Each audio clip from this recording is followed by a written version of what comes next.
How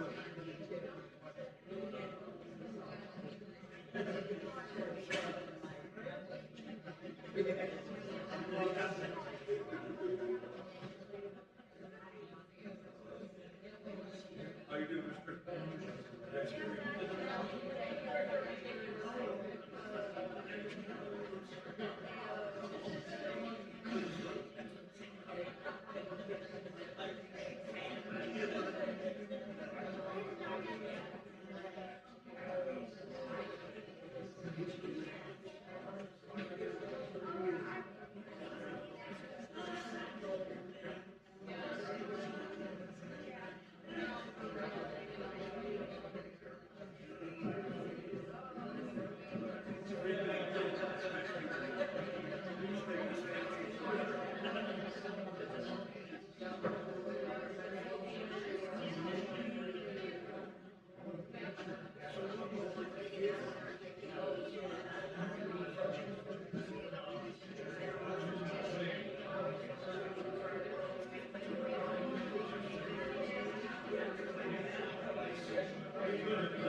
My name is Gary Dickinson.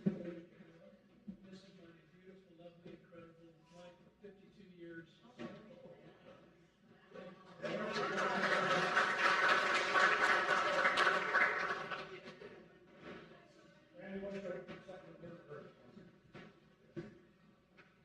Heavenly Father, we come today to glorify you, glorify your name, and glorify the name of Jesus today. Thank you for sending him for our salvation. Thank you for your love for humanity and for each one of us individually. We just want to say we love you and we invite you into this service today. We want to hear from you. We want to be drawn close to you and close to each other, Lord. So we just ask that you be with us and guide us, and may our worship and song bring joy to your heart. And we ask these things for your glory, Jesus.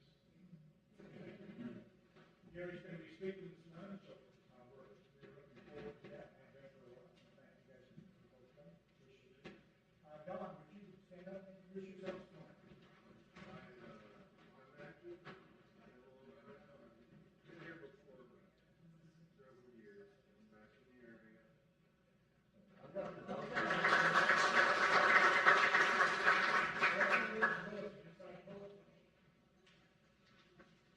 Services, weekly events. Tonight after tonight fourth service, we will be having fifth Sunday sing. So hopefully you're already signed up. We don't have to come after you.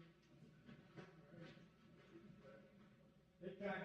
Get involved. Yes, they're a lot of fun. And the more people that are involved, the more fun they are.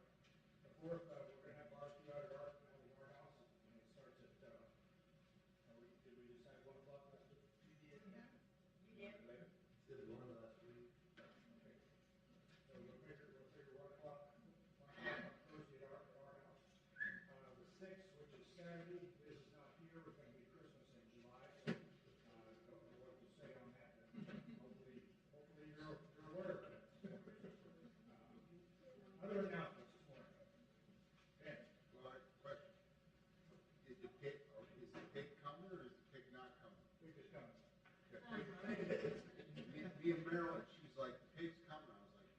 sure.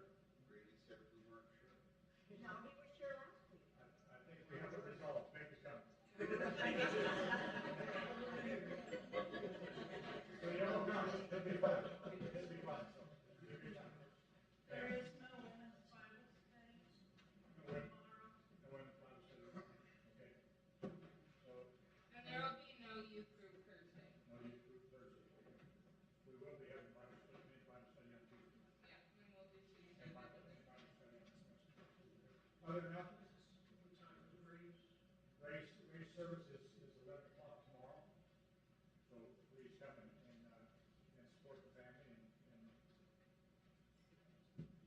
celebration of life. Envious now. It's envious now. Yeah. Is that at 11? That's 11. And then it's not much, so you can't bring some. Other announcements? Did y'all see this? Rick, go ahead. Jerry Smith passed away too. I don't know how many people in here know him. His service is Monday the 8th at noon at the Kingsburg Fair. Appreciate that. Did y'all get a chance to see these? Yeah. Yeah. Beautiful. Aren't those remarkable? Oh, man. They're wonderful. And I can't even make good stick people with a ruler.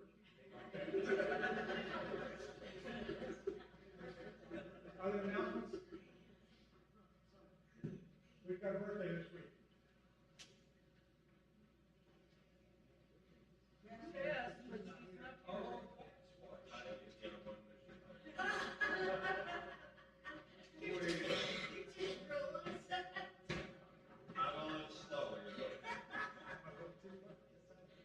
All right, so let's worship, huh? Let's worship. Let's have some church.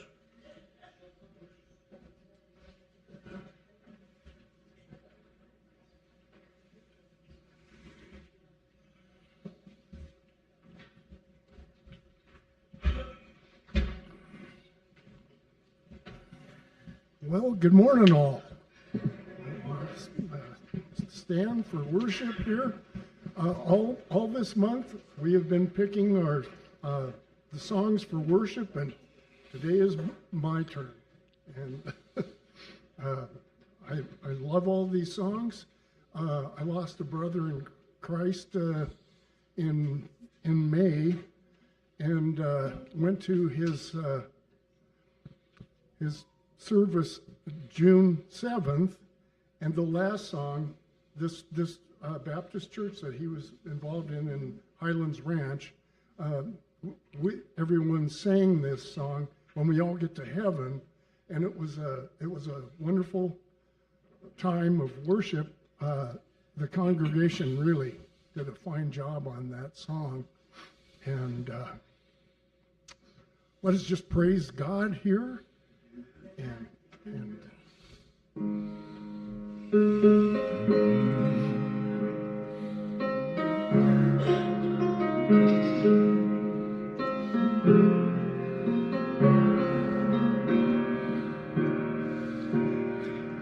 love you, Lord, oh, your mercy never fails me.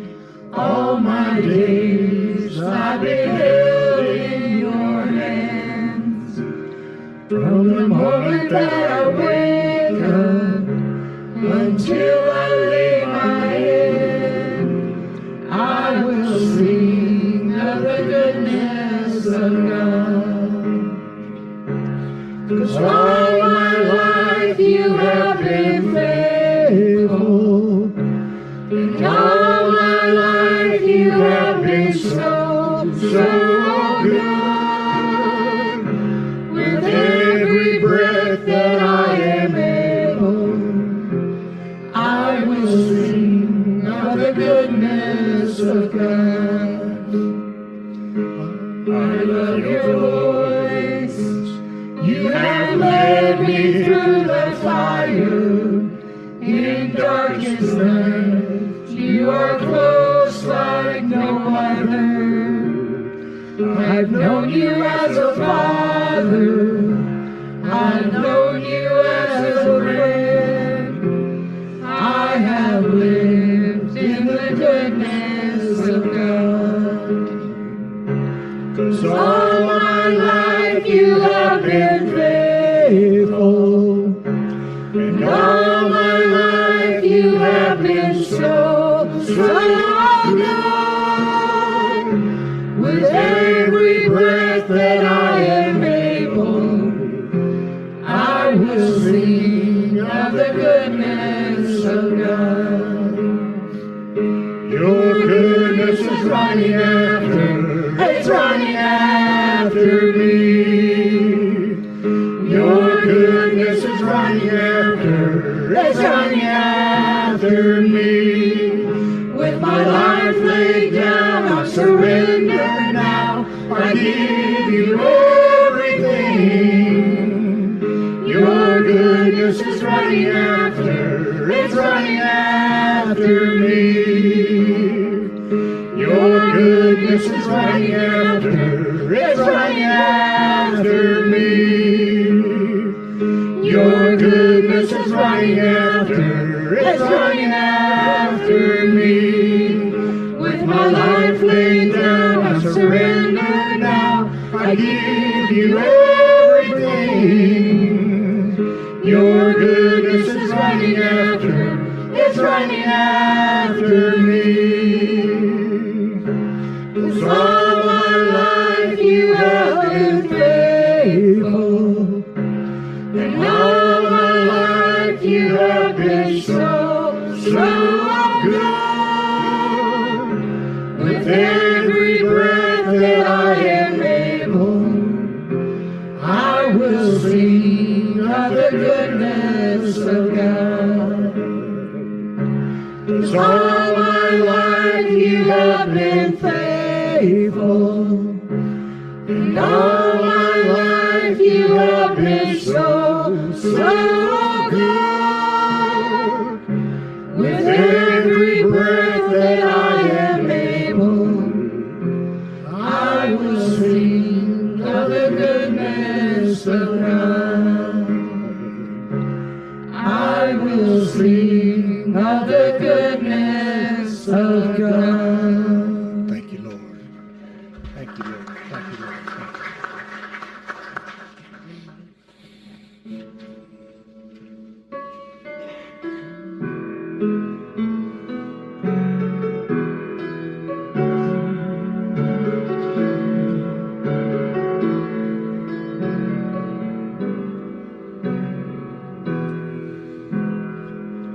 My Jesus, my Savior, Lord, there is none like you.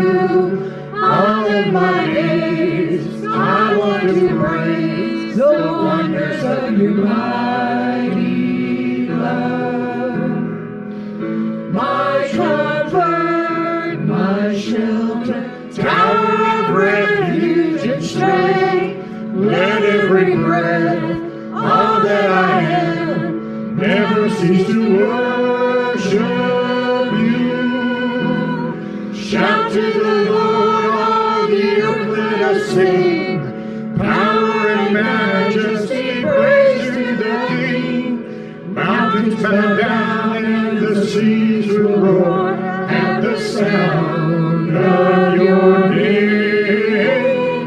I sing for joy at the work of your hands. Forever I'll love you, forever I'll stand. Nothing compares to the promise I have in you. My Jesus, my Savior, Lord, there is none like you. All of my days, I want to praise the wonders of your mighty love.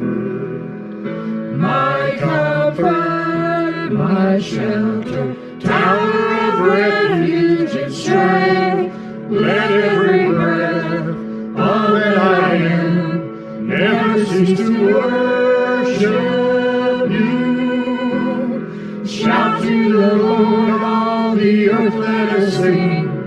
Power and majesty, praise to the King. Mountains bow down and the seas will roar at the sound of your name.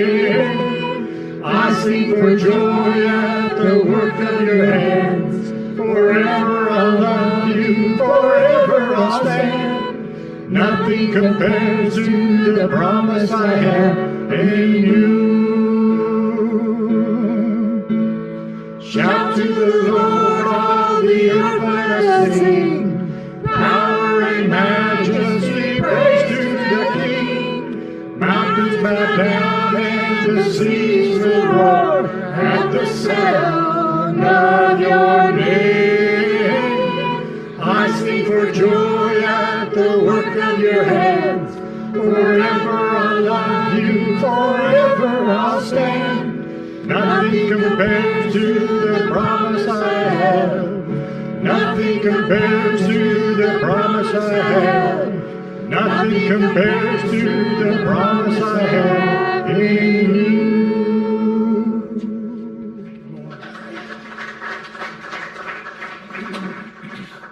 Nothing, huh? Nothing.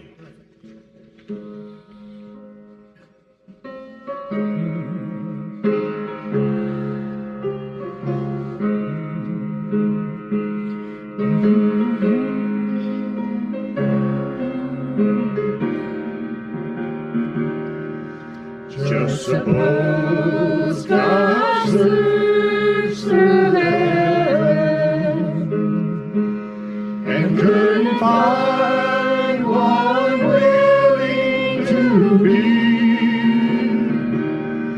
the supreme sacrifice that was needed to buy eternal life for you and me.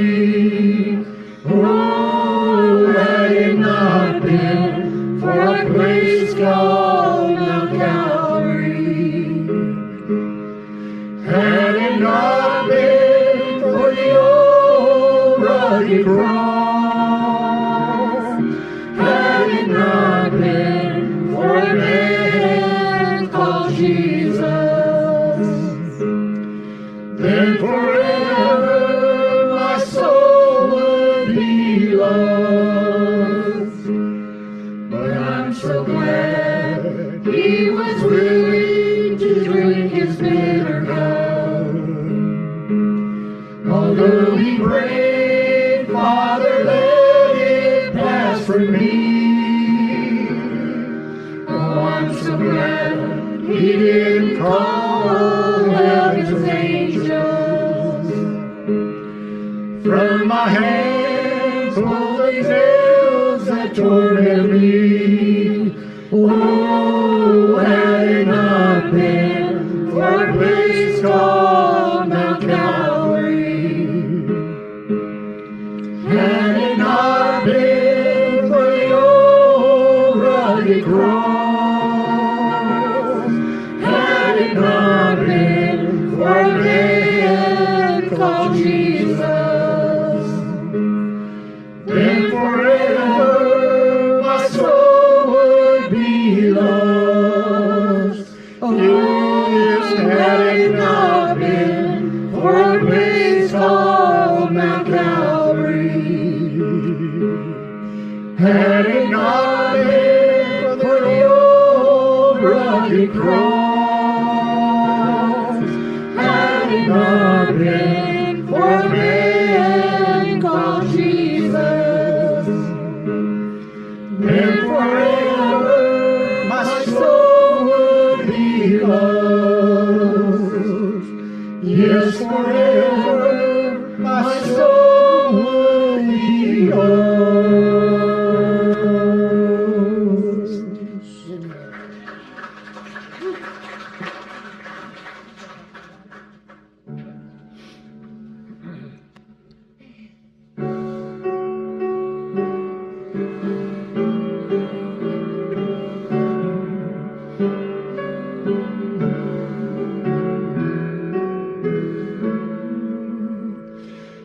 Is thy faithfulness, O God my Father? There is no shadow of turning to thee. Thou changest not, thy compassions they fail not. As thou hast been, thou forever will be. Great is thy faithfulness. Great is thy faithfulness. Morning by morning, new mercies I see. All I have needed, thy hand hath provided. Great is thy faithfulness, Lord, unto me. Summer and winter, springtime and harvest, sun, moon, and stars in their courses above, join with all nature in manifold witness to thy great faithfulness, mercy, and love. Great is thy faithfulness. Great is thy faithfulness. Morning by morning, new mercies I see. All I have needed, thy hand hath provided. Great is thy faithfulness, Lord, unto me. Pardon for sin, peace that endureth, thy own dear presence to cheer and to guide, strength for today, bright hope for tomorrow. Blessings all mine with 10,000 beside. Great is thy faithfulness. Great is thy faithfulness. Morning by morning, new mercies I see. All I have needed, thy hand hath provided. Great is thy faithfulness, Lord, unto me.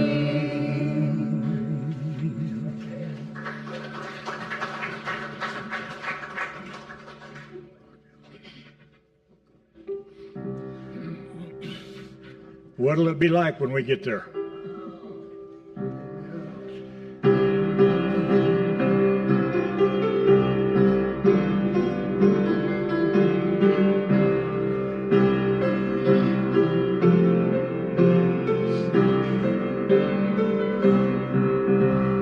Sing the wondrous love of Jesus, sing his mercy and his grace. In the mansions bright and blessed, he'll prepare for us a place. When we all get to heaven, what a day of rejoicing that will be, when we all see Jesus, we'll sing and shout the victory. While we walk the pilgrim pathway, clouds will overspread the sky. But when traveling days are over, not a shadow, not a sign. When we all get to heaven, what a day of rejoicing that will be, when we all see Jesus, we'll sing and shout the victory. Let us then be true and faithful, trusting, serving every day. Just one glimpse of him in glory will the toils of life repay. When we all get to heaven, what a day of rejoicing that will be, when we all see Jesus, we'll sing and shout the victory. Onward to the prize before us, soon his beauty will behold. Soon the pearly gates will open, we shall tread the streets of gold. When we all get to heaven, what a day of rejoicing that will be, when we all see Jesus, we'll sing and shout the victory. Hallelujah.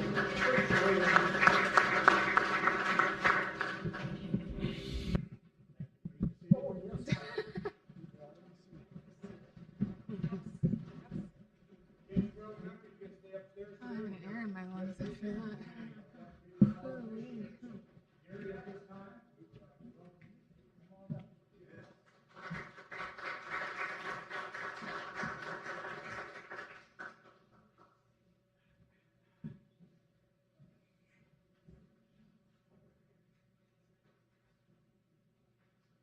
Good morning, everyone.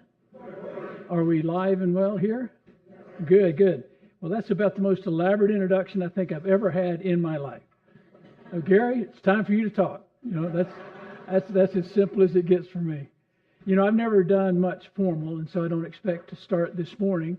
And so we've got some slides for you here. I'm going to do my very, very best to tell you what God has been doing in Africa, both in Rwanda and Uganda, over the past 17 years. But if we get a slide ahead and we have to back up, or we don't get the right one up, me and Steve are just going to play tag team and get it all right, and we'll have a good time.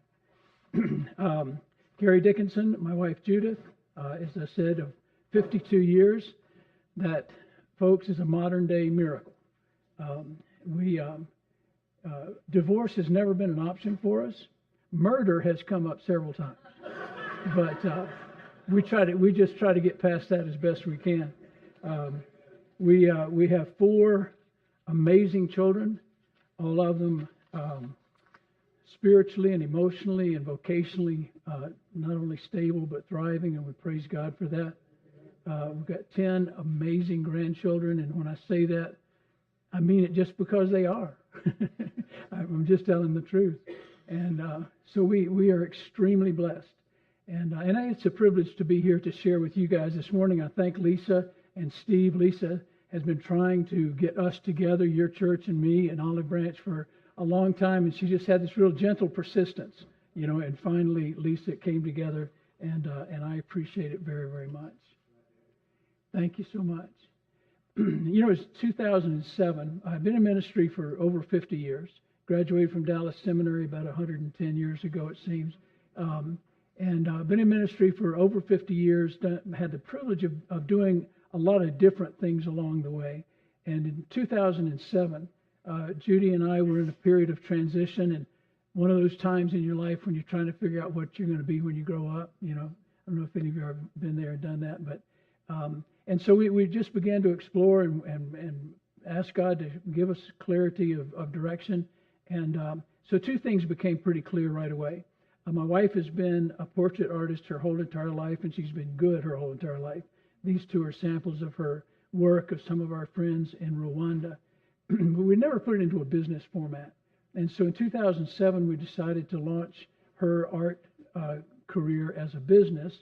And I had a love and passion for Africa and African children and orphans since 2002 when I visited there for the first time. And so we decided God led us very, very clearly to start Olive Branch Ministries and to launch her art career as a business. Now, in spring of 2007, I didn't have a clue. I really didn't. I didn't have a clue what it was going to look like, who I was going to work with, how it was going to be.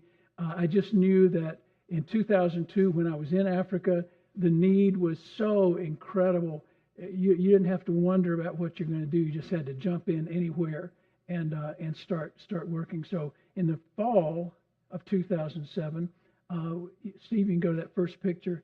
I visited Uganda because I already had a connection there. We had had some very, very special relationship connections there. So I went to Uganda, and I ventured on one occasion out into a rural village. It's called the village of Ziba in Uganda, and I encountered this little group of kids. Now, these children, they were. I'll show you in a minute the picture of the pastor.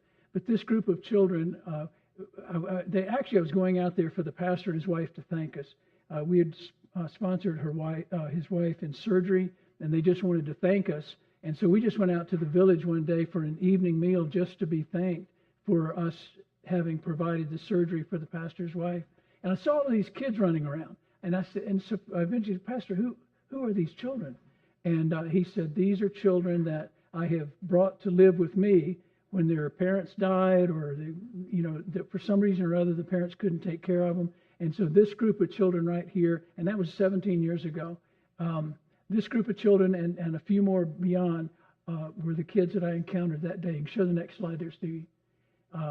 Happy, delightful, just fun kids. Again, this is 17 years ago. All of those kids are in their mid to upper 20s now.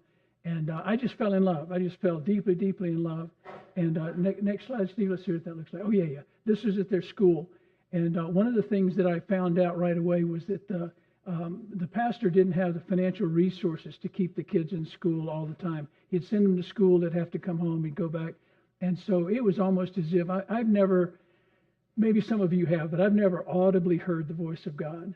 But it was as close to audibly hearing the voice of God as ever. Is God tapped me on the shoulder, as only God can do, and said, "This is why you started Olive Branch." Started Olive Branch in the early in that year, and met these kids not accidentally, but it was just a divine appointment of God, and it was these children that God said, "These are the children I've called you to." The next slide, everybody. So this is Pastor Joseph. When I met Pastor Joseph, I wrote my wife. We didn't have cell phones back in those days, at least not from Uganda. I wrote my wife and I said, "Sweetheart, I've seen Jesus. And he's about 5'2" and he's black." I'm telling you, that man right there, he was as close to Jesus in the flesh as anybody I've ever known. Servant of God, had polio when he was a child, so he had a very profound limp, but just an amazing, amazing human being. And this was the guy that, he was sort of the go-to guy in the community. Hear that somebody was having trouble, the mom had died or whatever, he would go to their house and he would take one or two of their children and bring them to live with him. He had no money for that. He had a garden, he had a small congregation, and then he would just do the best that he could with that. And so again, it was that moment that God said, "This is the reason that you started Olive Branch Ministries." Steve, let's see what's next. Yeah, that's Rachel. She was one of our children. She's not really squatty like that. I don't know what the image is doing. But Rachel, and then the next one, that's little Betty. Just won your heart. Just looking at him, just grabbed my heart and wouldn't let go. Next. That's Joshua. Joshua's running again, that was 17 years ago. Joshua's running our farm program there now in his mid to upper 20s. Next. When we first got there, they had to walk about 1.5 miles for water, and it was not a clean source of water. Since then, we've been able to dig a well right there at their house, so they've got clean, fresh water. But these kids would carry that water, and see the girl in the white blouse? That can of water weighs about 40 pounds, and she's balancing that thing like you and I are just walking down the aisle normally. But just wonderful kids, didn't complain. Time for water, off they went. Next. That's Joseph's home. We kind of somewhat rebuilt that home, but that's the orphanage. That's where the children live. So our children in Uganda, they're in boarding school for 3 months and then they're home for a month. And so when they're home for a month, this is the house. The tent that's set up out front is we had a special event going on, but that's Joseph's home. Next. Now, life transformation. One of the things that I realized when I went to Uganda and Rwanda right in the beginning is I came home and I thought to myself, fundamentally, what do my children have that these children don't have? Just in the most basic form. And I realized right away that what your children and my grandchildren have is resource and opportunity. My kids, some of my grandkids are in incredible programs in their schools that are publicly funded. That's an amazing resource. A kid in this culture wants to go to college. Guess what? Through loans and grants and whatever else, they can figure out a way to go to college even if they don't have enough money. These children didn't. They didn't have resource. They didn't have opportunity. If you are hungry in one of these countries, you're going to be hungry for a long time.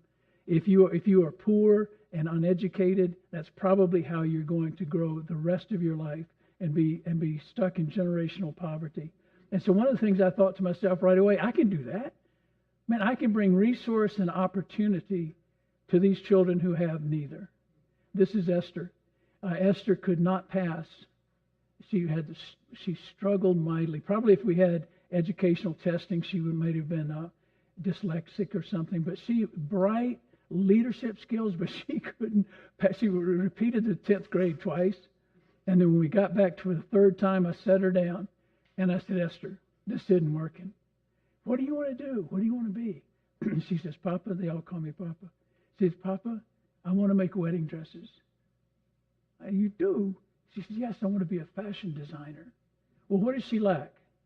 She lacks resource and opportunity. So I got in touch with my field director. I said, let's find the best fashion design school in all of Uganda, and let's send Esther there. We brought resource and opportunity to this child. Next slide. That's Esther today. Esther has her own fashion design business. She makes school uniforms. She makes men's clothing, women's clothing, and yes, occasionally has the opportunity to make wedding dresses. That's transformation. Transformation based on what? Bringing resource and opportunity to those that have neither. Next. That's my little buddy Edwin. That's 17 years ago. This little kid was so much fun, and he was such a delight to be around, and you just see it in his face.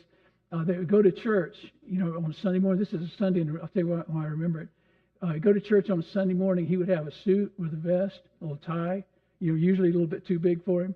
And the minute he got to the house, it would come off, and he would be like that. He does have shorts on. If you saw more of the picture, he does have shorts on. But Edwin was just such a delightful little kid to be around. Along about the 6th grade, 7th grade, he started talking about wanting to be a doctor. I want to be a doctor.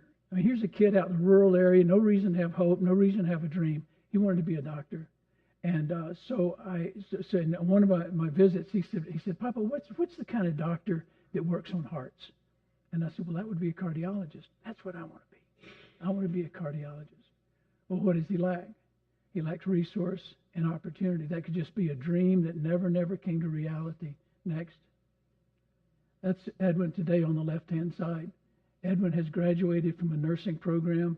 He got to go through a few other things, and he can qualify to go back for medical school. And that's his buddy Dan on the other side. Both of them in our program. Both of them today nurses. Dan is heading up a clinic in our area. Edwin graduated top of his class, so the school hired him to teach incoming students. Resource and opportunity. That's all I ever did. And I had some of the kids. Oh, let me show the next one. This one's great. Okay, see the girl on the left? You can tell by her smile that she is just a delight. Her name is Mary. And Mary was just one of these fun little kids all the time, just having fun and pulling jokes. Along about maybe the 10th grade, 9th grade, somewhere in there, she says, Papa, I'm going to be a lawyer. Not I want to be praying about, I'd like to be maybe something. She says, I'm going to be a lawyer. And I said, well, Mary, you just study hard, hang in there, and let's see what happens. And she would tell me that just about every time I would come, I'm going to be a lawyer. Next slide. Mary has just graduated from law school. And her goal and her dream is to become a judge. And in that's a British system there, and she wants to become a member of Parliament. Resource and opportunity. And she thanks me all the time. She says, Papa, thank you so much for what you've done for me. I said, Mary, stop. All I did was provide the resource and opportunity. You did all the hard work to get where you're at. That's what it takes. Resource and opportunity, and then a lot of hard work. But that's we in that culture, they call them, for attorneys, they call them counsel. And so every time I see her, I call her Counsel Mary. What a delight. That's Winnie, same thing. Winnie, as a 12-year-old child, Winnie became the caregiver for her 4 siblings. That's Isaac's sister. Lisa has been sort of pen pals with her younger brother for many years. That's Winnie. Winnie, at 12 years old, became the caregiver. Her mom and dad, dad got killed, and the mom sort of vanished. And Winnie became the caregiver for her siblings. We put Winnie through university. And now she has an excellent job with the what we would call the Social Security division of the Ugandan government. What's next, Steve?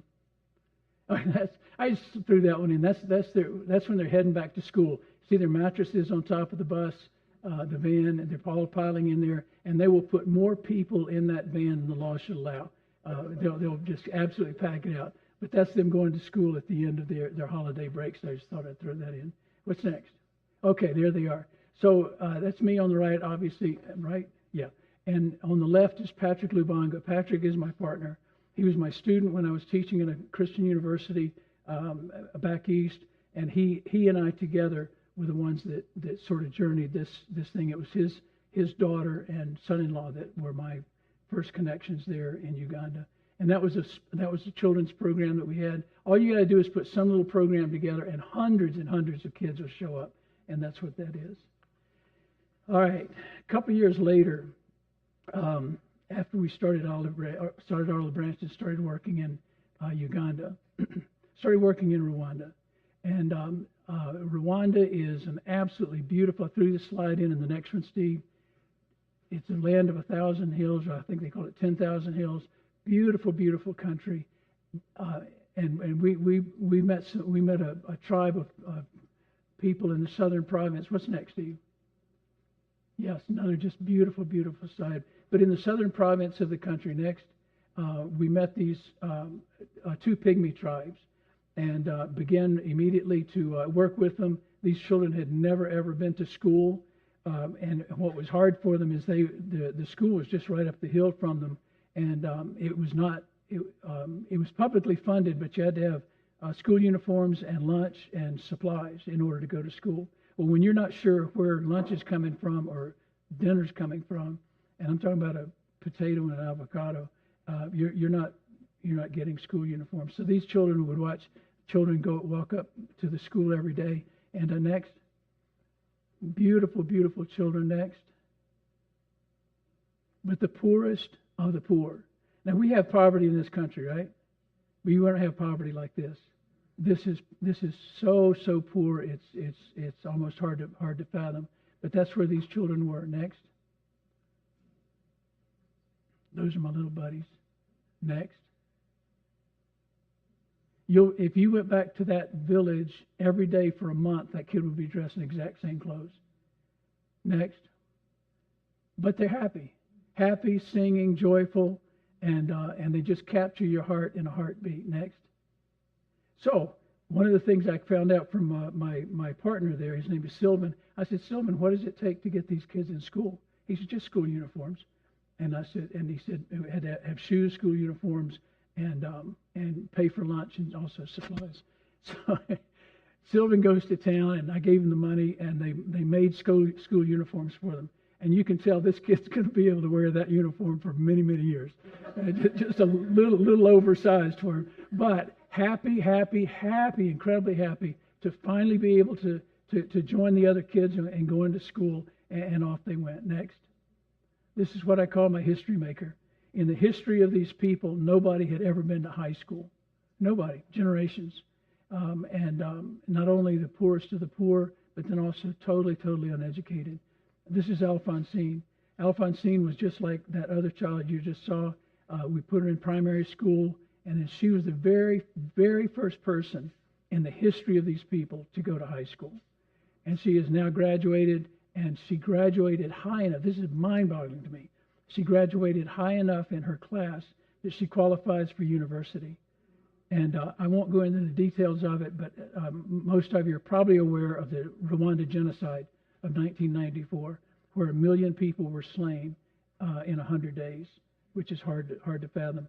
The tribe that was attacked, they give special benefits to that tribe to this day, and this child will be able to go to university for absolutely free. And but again, we brought the resource and the opportunity and gave her the opportunity to go. Next. Okay, so they needed to make a living. These people had been raised in the jungle. And they were hunters and gatherers. It's the only way they knew how to make a living. Rwanda government drove them out of the jungle, out of the forested area, and didn't really re-educate them. Just drove them out so that they could have tourism in the jungle for the gorillas and all the rest. And so we had to educate them in agriculture. We were able to acquire this valley for them to farm. And next slide. And so if it was Pastor Grady, he'd have a big old tractor out in his field, and he'd have a big old furrow plowing up the ground. This is the way these folks plow their ground. Those ladies can chop like that from 7 in the morning till 2 or 3 in the afternoon. One day I was there with them, and I just went over and I said, let me see the hoe, you know. So I got a hoe and I started chopping like that. Man, I was finished in about 3 minutes. It was hard work, but that's how they prepare the ground for seeds and whatnot. Next, and these are avocado trees. We started out with planting avocado trees, and you can just see the beautiful plants that those make. Next. So when they began to, so these people, they would go for a very far distance to get water, and it was very poor water, very unclean water. And so Sylvan said to me one day, he says, Papa, we're trying to plow the valley, but one corner of the valley just won't get dry. And so I said, Sylvan, have somebody look into that. Lo and behold, there was an artesian well. They excavated back into the hillside, and they located the source of the water. We were able to get the way they do it with river rocks or whatever, and then a perforated pipe, and then they had 24/7 water, which we made open to the whole entire community. Again, just bringing the resource and opportunity that they wouldn't have otherwise. Now, I don't know if you have a monument anywhere in the world with your name on it. Well, I do. Next slide. You can't see it, but that says I think it just says PG for Pastor Gary, and it has the date that the well was dug. So out there in the world somewhere, I have a monument. Okay, next. Okay, our next job. You see that? That's a habitable house. A family lives in that house. And the government, when they drove them out of the country, they gave them the materials or whatever to build houses. And but they were just very inferior. And so just over time, with the water, the very poor roof, the houses literally were falling down. The lady that lives in this house, I asked her, I said, what do you do when it rains? And she said, in every one of the houses, next house, that one as well, that's the little family that lives there. In every one of the houses, the roofs leaked profusely, but they'd find one little corner, and they'd just huddle in the corner. And I asked one lady one time, so her house is worse than the first one. I said, where do you go when it rains? She said, sometimes when it rains, we go outside and sit under a tree. You stay drier out there than you do in your house. Next slide. That's a habitable house. Next. So what do? We said, okay, they don't deserve this. We can do better than that. So we began to tear down the houses one by one and rebuild them. And next slide. One of the things that it was able to do is stimulate the local economy, because we just hired the local people to do all of the labor and whatnot. So that's the rough equivalent of a dump truck. That lady takes that bag down to the valley. They fill it up with the soil they need. She puts it on her back like this, walks into the space. They untie the back of the bag, and the dirt drops out. That's the rough equivalent to a dump truck. Next. Again, stimulating local economy, hiring the local people to do the labor. Next. Same thing. Look at that. That is a lot of weight on our head. Next. We were sitting there watching one time, and there was a young lady next to me. Her mom owns a hardware store in town, and I leaned over to Nadine. They're under construction. I said, Nadine, do you have skylights? And she goes, Papa, what is the skylight? And I said, well, it's like a window in the roof that lets light in. And those houses are just so dark day and night. She said, we don't have a skylight, but we have translucent roofing sheets. So I had them stop the construction. We went to town. We got these translucent sheets and put them in the roof area. And I think the next slide shows it also. No, I didn't do it. So it just illuminated the inside of the house, and we'd have people come from all around saying, where are the houses that have light and no electricity? And that was our skylights. So not only would we build a house, but we'd build a kitchen out back. Before they had that kitchen, she would just either cook inside and the smoke would fill the house, or they'd cook outside, and even in the rain. So we'd build them a cookhouse as well. Next, that is a rebuilt house. So you take that first one you saw, scrape that, and we can. Oh, there you go, Steve. Good grab. And that's the house that we can build. We can build one of these houses. We can completely scrape it.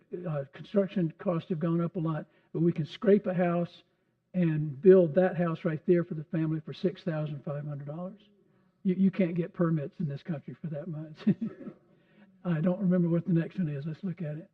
Okay, yeah, there's the family. So that little family goes from having that house falling down around them to that beautiful house, and just really transforms their life. Next. I mentioned they're pygmies. You can see that not one of them are as tall as my shoulder.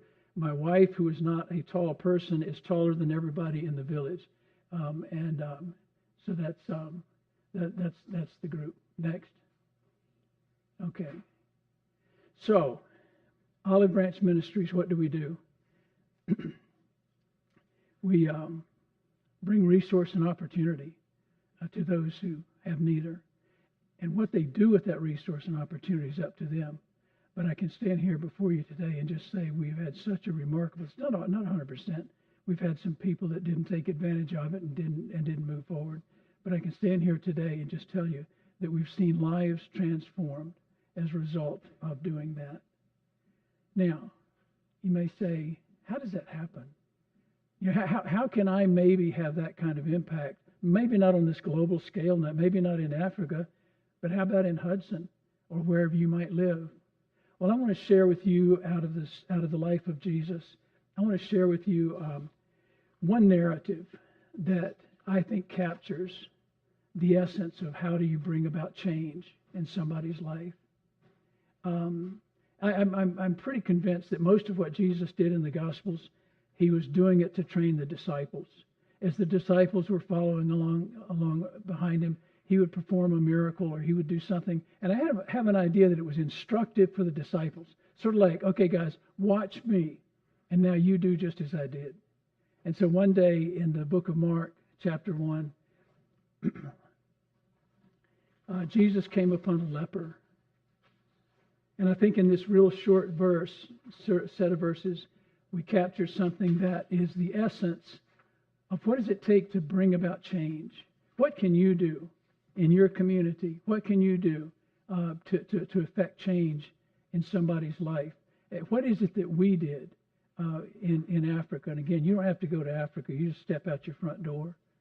Well, the verse says that a man with leprosy came to him, and he begged him on his knees, "If you are willing, you can make me clean." Filled with compassion. I love that they added that. Jesus reached out his hand. He touched the man.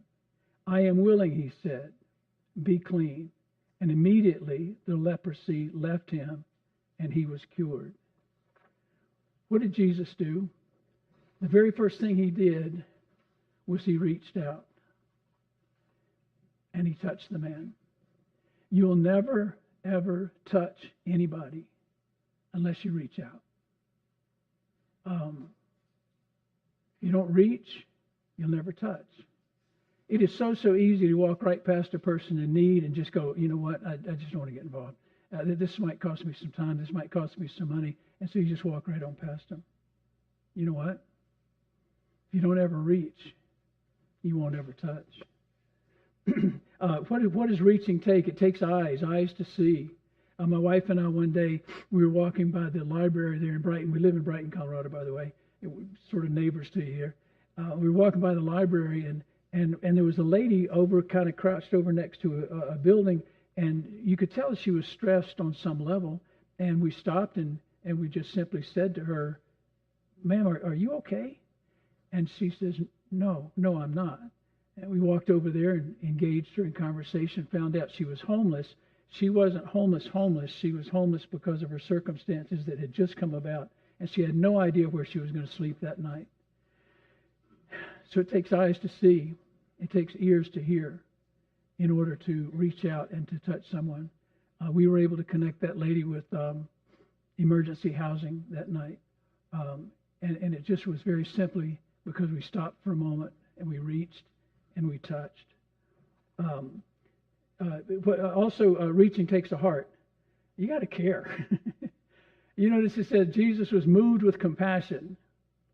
No other motivation, no other reason, no other involvement. Jesus was moved with compassion. So it takes heart. He was moved with compassion. But if you don't ever reach, you won't ever touch. So touching, Jesus touched him. What does it take to become a toucher? Well, it takes care. Jesus was moved with compassion. It takes you caring about the people that you see that might be in need, that might be hurting, might be broken. It takes courage. It really does. Because guess what?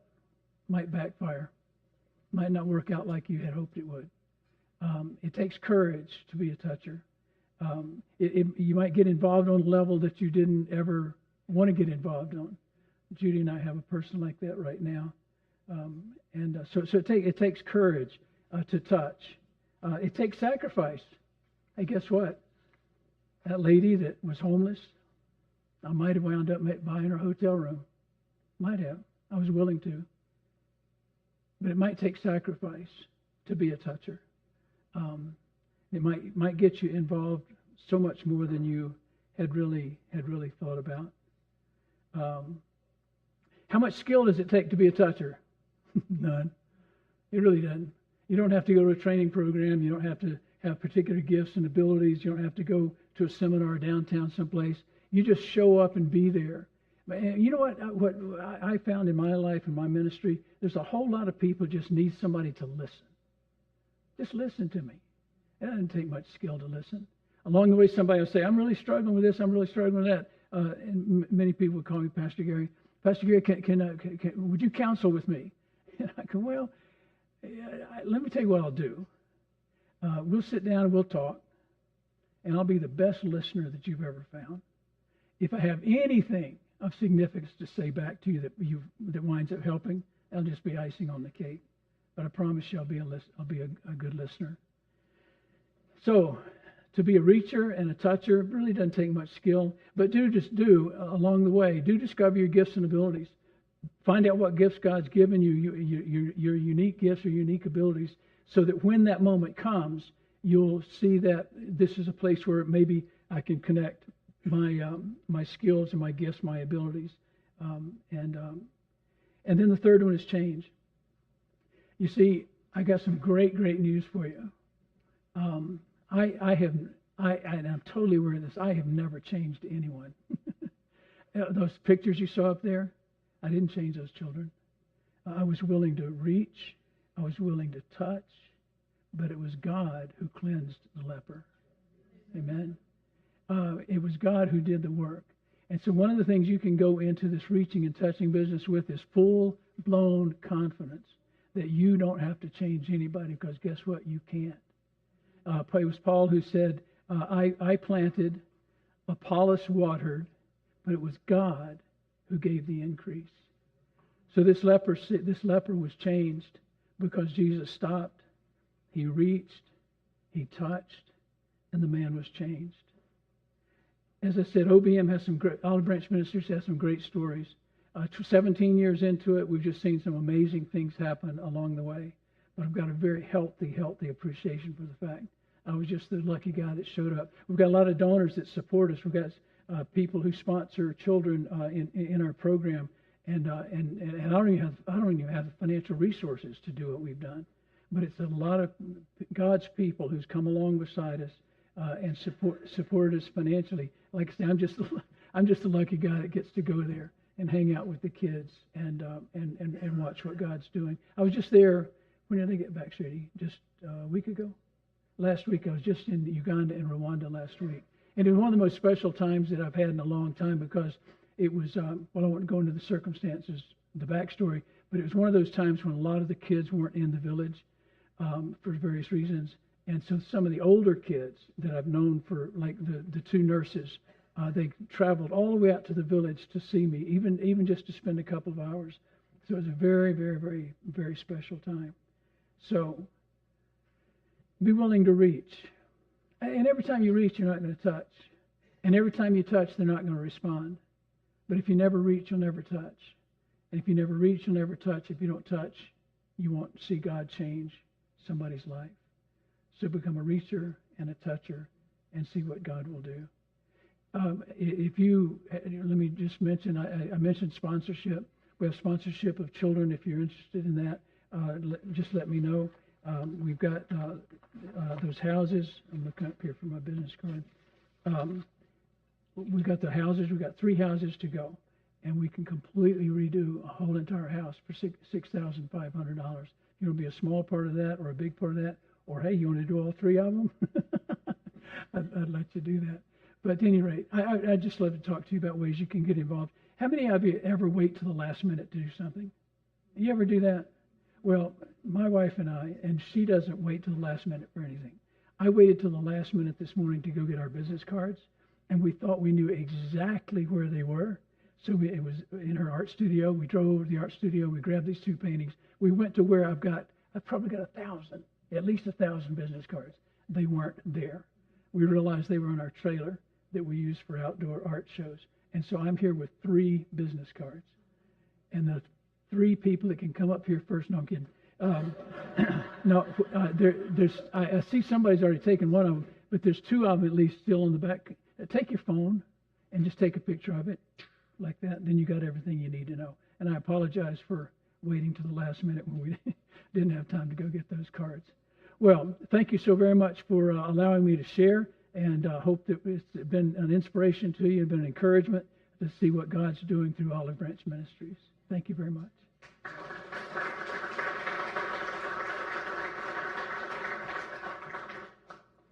Questions? Oh, yeah, good. Thank you.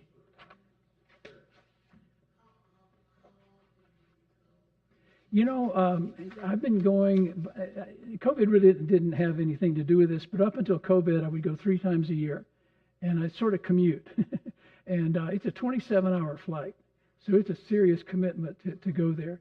So 27 hours to get there, 27 hours to get back. It's a 10-hour jet lag, 10-hour difference. So I am right now today just about on my last day of jet lag. But how often do I go? Now I'm in a sequence of going twice a year. I went last week, probably go again in November. Periodically, we take groups with us, and if that's something you're interested in, I'd love to have your name and number so we could follow up with you. But thank you. Yes, so right now, twice a year. Hoops? Groups. We try, Pastor, we tried to take hoops one time, but we couldn't figure out how to put them in a suitcase. You know what I'm saying? Any other questions?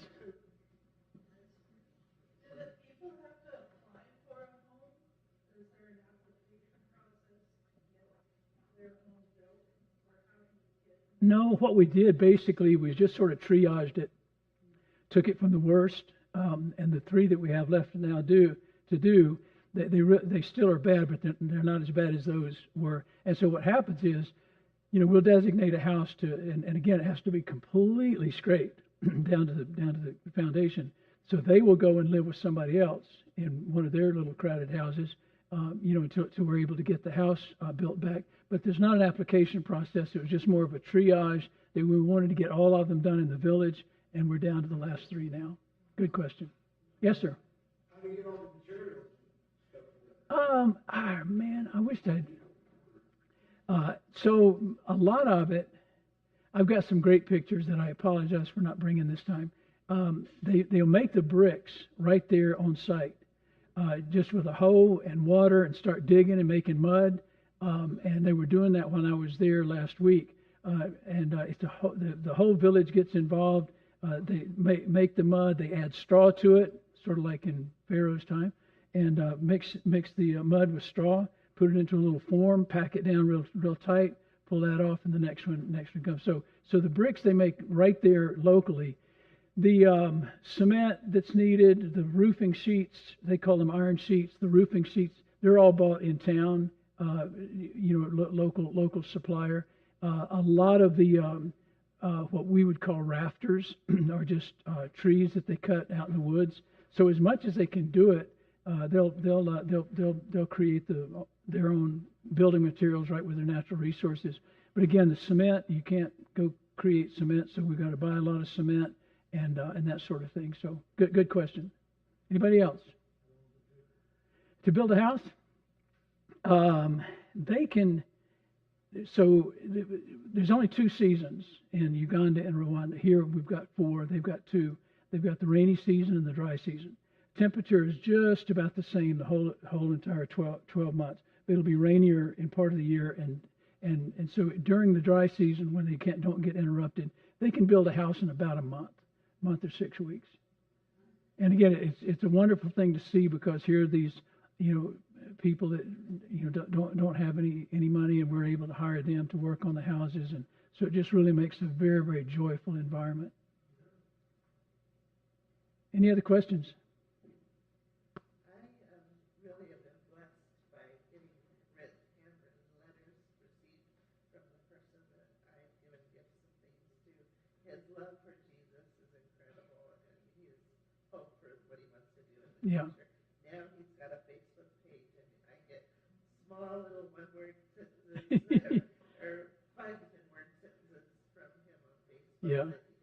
He's a very shy boy. His name is Isaac, but just a wonderful, wonderful kid, and stands about 6'1", 6'2", and so so sponsorship. If you were interested in sponsorship, what I would do is take a picture of my card and email me or text me or whatever. Sponsorship, a full sponsorship, is $100 a month. We can send a kid to school, we can buy their clothes, we can take care of their medical and transportation back and forth, and for some folks that might be a little out of your budget, so we can do partial scholarships, and then just general donations to the operation. Any other questions? Yes, sir.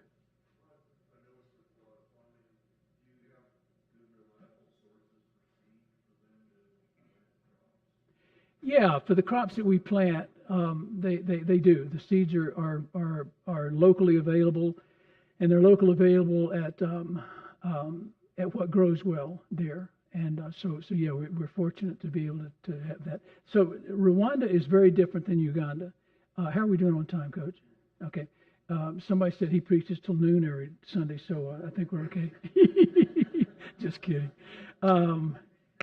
Uganda and Rwanda are very, very different countries. Uganda, the infrastructure of the government is very, very weak, and it's really focused on the president and his family and his tribe. And so everything else, the highways, the streets are.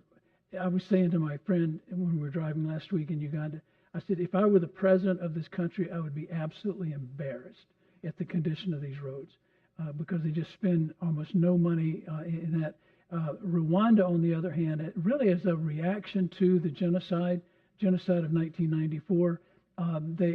Their passion and their goal is to become the number one African country. As somebody said that early on, they said, we want to be the Chicago of Africa. Much better places than Chicago. But at any rate, so they've got the infrastructure in place. They've got government agencies and I'm saying all of that to answer your question. The Department of Agriculture is very strong, very involved, local representatives and whatnot. And so my field director, Sylvan, he can be in touch with the local ag agent in just a heartbeat, and they make those kinds of things available to them. The fact that we discovered water right there made all the difference in the world, because now they can do some irrigation on sort of a local level. Good question. What's that? Running water? No, ma'am. That pipe you saw coming out of the hill, that's their running water. But I'm telling you, that was transformative. To have 24/7 running water. They started bathing their children. What a concept. Yeah, started washing their clothes. Whereas before, it was so hard to get water that it was just, they rationed it down to, just whatever was absolutely necessary. And I've got a couple of pictures of these little naked kids under that stream of water getting bathed. It's a precious thing. Yeah, good. Yes, good shower. My wife has a question. Yeah. In Rwanda. Oh, yeah, thanks for mentioning that. So I took a picture. We built an outhouse, and the outhouse is built over a 60-foot pit. Dig down with shovels and picks 60 feet for an outhouse. I don't know how tall that ceiling is, but that's not 60 feet. So I took a picture of an outhouse that we built, and I said, when is an outhouse unbelievably, revolutionary, when you've never had an outhouse before? And up until we started rebuilding the houses, we built a kitchen and an outhouse. Their place of bathroom was just in the bushes. That's it, and that's just what they had done for generations. And so we not only built the house, built the kitchen, but then also built the outhouses. Thanks for remembering that. That's an important part of life. Yes, sir. Ah, man, that's a great question, one I don't have an answer to. I know that in Uganda they just started oil and gas exploration. I'm sure there's got to be, but I just don't have the answer to your question. Sorry. When you get home, Google search Rwanda mining operations. Yeah, okay, yeah. At least it's not in our area. Yeah. Yes, ma'am. Yes, ma'am. No, just Uganda and Rwanda. I'm kind of a one-man show, so to speak. And one of the things that we decided early on, you and I could go to Uganda tomorrow, and in a month we could be helping 1,000 kids on some level because there's just that much need. We decided, made a very conscious decision that we wanted to go deep rather than wide. And so I wanted to take 37 to 40 kids and go deep with them in terms of their education, their spiritual training, their vocational training or university training. Many, many, many kids in the third world, they age out of whatever program they're in at age 18. I don't even know how to think that way. They get them to 18, say, okay, we got you to 18, you're on your own now. Where are they going to go? What are they going to do? So we made a conscious decision to go deep rather than wide, and so we limited the number so that we could see them all the way through. And so you see the results of some of these kids, and there's more stories that I could tell you. Good question. Anybody else? Ma'am? Healthcare? Yeah, and again, you've got somewhat of a difference in Rwanda and Uganda. There's a very, very strong Department of Health and Welfare, whatever it's called, in Rwanda, and so they make sure that there's very effective clinics within. They've got it designated. They want a clinic within so many kilometers of a village, and so it's not hard to find. It's not healthcare like you and I would picture. It's not a clinic like would be right, a urgent care clinic, whatnot. It's very, very basic, but yeah. So it's pretty. Yeah. Let me just tell you this quick story. You got time for another little story? So we got there when I first got into the village in Rwanda. I breaking my heart to see these little kids sick.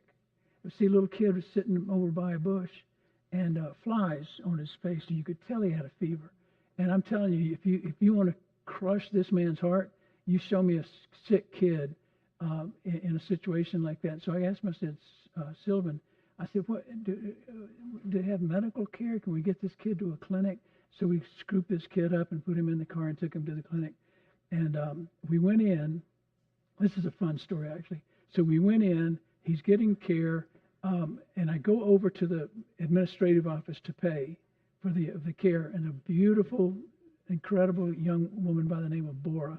Bora was there, and so we're talking, and she didn't speak much English, so Sylvan was translating for me, and Bora says to us, do you all realize that these tribes have free health insurance? They do. And he said, yeah. She said, I went village by village and told them about it, and all they needed was a passport photo, and they could apply for free health insurance. Well, it's sort of like the one of a nail. They didn't have a passport photo. They didn't know where to go to get a passport photo, and didn't have the money to pay for a passport photo. So you might have well been speaking a different language to them. And so I said to Bora, wait. Are you telling me that all we have to do is get passport photos for each of these people and they have free health insurance? She said, yeah, that's it. And so the next day, we went out there. We got a designated spot, put all the people over on this side, had a table with somebody, Sylvan said a table with a notebook, and we brought them up one by one. I'm sitting there with my camera. Next. And we got all of them done. I actually had to go 2 days later. I had to come back to the States. Left my SD card with the photo card with Sylvan. Sylvan went and had them made into passport photos. Within a week, they all had their health insurance card and could get free health insurance. And again, that's just connecting all kinds of things: lack of information, lack of understanding. And but I was very, very thrilled the day that we knew that they now had. What's that? In terms of what, love? Health insurance is not too readily available in Uganda. I don't know why. Again, I think it's the governmental systems just kind of break down. So we wind up. Are you thinking of something I'm not? Okay. So we wind up paying for their health care also in Uganda. And fortunately, in those countries, Uganda especially, health care it's really, really cheap. We had a kid go through. It's going to sound kind of fancy for Uganda, but this child actually went through arthroscopic surgery on his knee. Her knee is Millie. And the way they do that is that Uganda has the equipment, everything they need, and they fly the orthopedic surgeons in from Italy or from France or from the United States, and they'll stay for a week or two and do these operations. Whole entire knee operation for that torn meniscus or whatever it was, $1,200. That was the whole thing. I had no copay. That was the whole entire deal. So fortunately, in Uganda, the health care is very, very reasonable. Cost of medication is very, very reasonable. So it's a manageable program. But we pretty much take care of that for Uganda. Any great questions? I got a question. Yes, sir. On the paintings, you said you turned that into a business. Is it just mainly portraits that you do? I do everything. Yeah. So if you get down to Brighton Ever, right on Main Street, Judy has a studio and a gallery, right straight across from Wells Fargo Bank, right there on South Main Street. And you guys go through Brighton all the time, probably. Stop in anytime. She's there from 8:30 in the morning till about 3 in the afternoon every day, but Sunday. What's that? It used to be the police station. It was the former. Yeah. Yeah, she goes to jail every morning. Unfortunately, they let her out every afternoon. But yes, so these are images. So these ladies are not posing. They just had finished. Whenever I'm getting ready to leave, they sing worship songs for me. Beautiful, beautiful. They have harmonies, and it's just absolutely soul moving. And these ladies had just finished singing, so they're just standing there. I didn't ask them to pose, and I took the picture and brought that home, and then my wife painted it. And this child she's just chilling. She's just hanging out and looking at the white man, So these folks, they would have seen white people at a distance, like if somebody comes in a Land Cruiser with other government officials or whatnot, but they have not seen white people up close and personal. And so it's a very, very significant occasion for them. And June a year ago, we were fortunate enough to be able to take our whole entire family, our kids and our grandkids, 16 people, both to Uganda and to Rwanda. And I wish that I had the images. The youngest traveler was 4. His name was Quinn. Cute, our youngest grandson.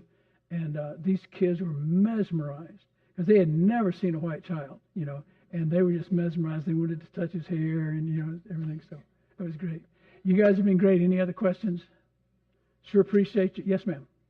Judy is one of the top 250 artists in the United States as far as What? Yeah, she does animals, portraits, and everything. Yeah. Stop by the studio sometime. JudithDickinson.com is our web address. JudithDickinson.com. So, any other questions? Make sure you photograph. Yes, sir. Yes, sir. Do you guys get any kind of funding from the United States? No. I mean, there's probably grant programs out there somehow, but what's that? You wouldn't want to go through what it takes, But good question. Okay. Thank you so much. God bless you.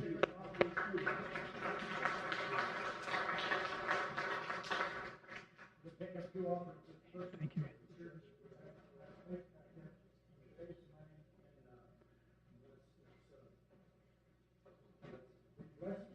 Oh, maybe.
this is biblical. This is being doers of the word. Few things that stood out with me as Mary talked was the fact that the kids would come up and the kids would say, I want to do this, and I want to do this. And the reality of it is God is able to overcome any obstacle. God puts the callings on people's hearts. And then he gives us the opportunity to be able to provide the resources, to be able to provide the opportunities. Drives halfway around the world to provide for his children there. You know, God puts the callings on us. And it doesn't matter whether you're here or whether you've been called there. God puts the callings on us, then we have the obstacles, but God also provides the ways and the opportunity to get around the obstacles. And we as a church have an opportunity here to help out with some of the obstacles as well. So this is many that's been saved us. So, what blessing, huh? Jesus said the greatest